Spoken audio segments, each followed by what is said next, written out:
Hey everybody, welcome to winningruns.com. We're coming to you from the greatest arena in the world, Diamond W Arena in Alvarado, Texas. I have here with me a multi-qualifier to the NFR, Tamara Reinhardt from Canadian, Texas. Tamara comes from a rodeo background. Her dad, Don, was a steer wrestler, and her mother, Vera, is a barrel racing trainer and also a great barrel racer. She's helped Tamara. Together, they've trained some of the most awesome horses that I've had the pleasure of being outrun by. Tamara has agreed to come on here. She's also been a reserve world champion to the BFA Derby and also the Lazy E Futurity and the WPRA Divisional Tour champion. She's won several futurities, been a wrecking force with the futurity and Derby. Tamara's going to come to us today and she's going to show us a few things about balance, rhythm, repetition, and relaxation to shave tense off you and your horse to make that winning run. Tamara, thank you for coming on, and we're looking forward to see what you have to show us. Well, thanks for inviting me, and I'm really excited to share this information today. And you know, some of the things that I do talk about today, I wish that I could claim credit for it, but I think it's really important to stress to your viewers and your subscribers that you never quit learning about horses and you never quit learning about this sport, and you really should be open-minded enough to glean all kinds of information and usable things from other disciplines, and that includes English riding, dressage, reining, cutting, roping. You know, there's just so many different disciplines, and everybody kind of looks at it a little differently, but generally there's always going to be some valuable piece of information that you can take from someone else's training program and work it into your barrel racing program. Well, they say knowledge is power, and that's what I always tell everyone that I'm always around. You never quit learning, and when you do, I hope you're either dead or you've lost the barrel race. So let's get started and see what she has to offer us. Tamara's brought a few bits. A few bits here. And she was talking to me earlier about a really neat thing that, you know, like I said, have been around horses all of my life. Not one time have I ever thought, and I'm going to show my ignorance and stupidity on camera here so everybody knows, about your horse's mouth being too small or too large for a manufactured bit. And Tamara? Well, one of the things, my mother and I both look at our tack rooms, and we really realize we have very, very few manufactured bits. Very, very few. And this kind of started back, the horse that I went to the NFR on, Dude Dipper, I ended up using an old harness snaffle bit. And that was the thing he loved, that no, you know, very loose and no tight or no chin strap or anything, but he loved that bit and could not get him into anything else. So, you know, never thought about it, never fought with him over it. Well, the more horses you train, you seem to run into, you know, you're not getting the response you want. And if you're riding with all your leg aids and your seat aids, it shouldn't be your bit unless your bit does not fit properly. Read an article in either Horse and Rider or Equus magazine about measuring your horse's mouth. And I don't know, a lot of us get different catalogs, but English bits are sold in widths. So when you order a bit, you have to specify what width you want. And it just was, oh my gosh. Well, I wonder, tell them how most manufactured bits. But you're not against. I'm not against manufactured bits, not at all. This is the one I brought today.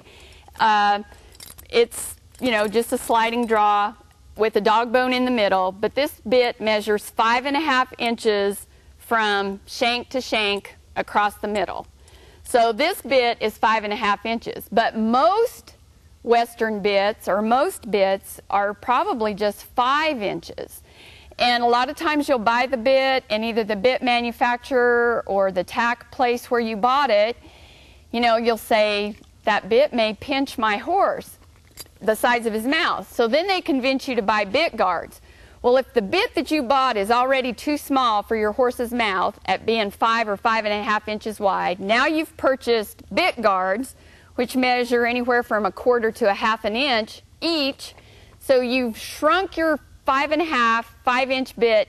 Now it's a 4.5 or 4-inch bit on your horse's mouth, and the bit is too small. And now it's extremely too small because you've added bit guards. So what we're going to do today, very, very simple, piece of string, put it in your horse's mouth, get your tape measure out, measure how wide your horse's mouth is. And on Win here, I've got a knot on this one side, so I'll put my thumb here.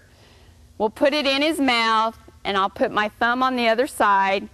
Your thumb needs to be included in the measurement, the outside of your thumb. Okay. So I don't know if we can turn him around here. Come on, buddy. Oh. There we go. Oh.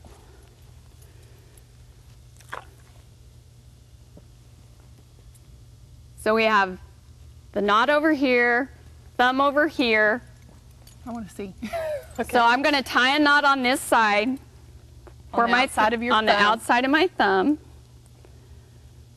where that was.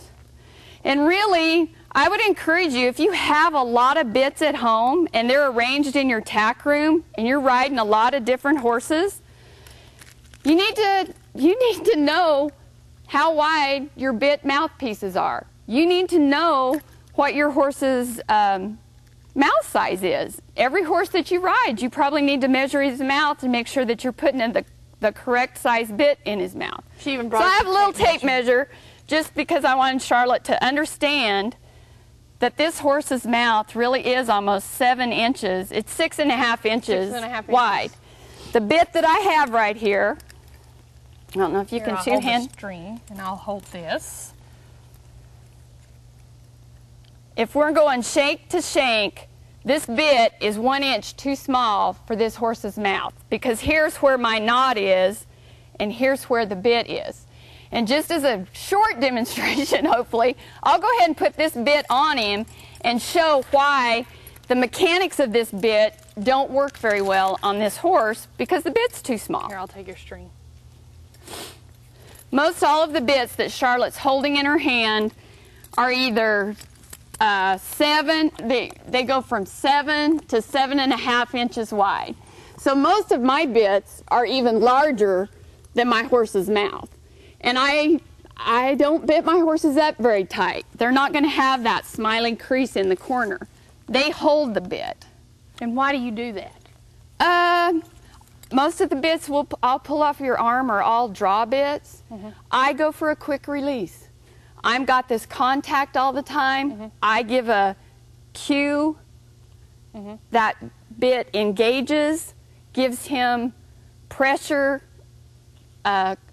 signal that I'm wanting him to do something. When he does it, release. Mm-hmm. Quick release. It drops completely away from him. Okay. I ride free runners, and I have found that if I have a bit that is on them all the time, they don't ever run with a lot of confidence. Yeah. Because you're always in their face. In their face. Yeah. You're always in their face. Okay, this bit you can see, for one thing, because the mouthpiece is narrow, this spreads at the top. And the bottom part where the reins are is pulled to the inside. Mm-hmm. From the side, this should be a draw bit. My chin strap is really loose, but you don't really get the type of draw that you want. And they would suggest you put bit guards on, because you can see that when I would ride him with this and draw it, he's going to get pinched. Mm-hmm. Right here. Mm-hmm. It's going to pinch, and it's going to fold his skin in that little hole right there, and because up his head goes. it's not big enough, wide enough. It's not wide enough at all for his face. He has a 6.5 inch mouth with a 5.5 inch bit.